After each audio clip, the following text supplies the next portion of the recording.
Voasa fandiminy tamin'ny hetsika Fraternity Cup karakarain'ny Voix de l'Enfant atao isan-taona ao amin'ny renivohitra la Frantsa ireo ankizy mivondrona natao fikambanana AEA na Association Enfant d'Antananarivo.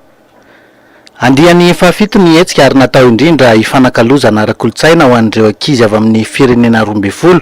ary anehoana ihany koa fa afaka mifandray sy mifanakalotra ekefa sy fomba mampanao rehetra na samy hafa firenena ary.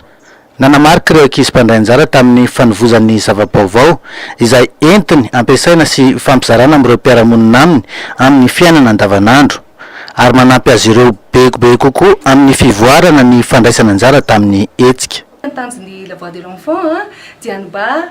iraisan'ny ankizy rehetra na samy hafa fiaviana ary samy hafa fomba fiteny samy hafa volon-koditra dia ho afaka miara milalao,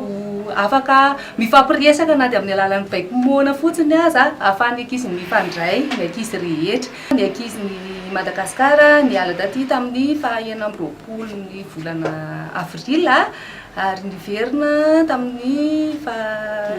5 volana May teo. Ohatra tena azo-tsapahitanana dia tena hita be mihitsy ny fiovan'ny ankizy vao miverina avy any amin'ilay hetsika ary zareo lasa sasa miteny, lasa misokatra amin'ny ankizy rehetrarehetra satria tena maro tamin'ireo ankizy efa nalefana hatramin'izay ny ankizy ohatrany hoe fermé kely izy rehefa amin'izao voalohany izao fa rehefa miverina avy any izy tena hita be mihitsy hoe lasa miova be mihitsy.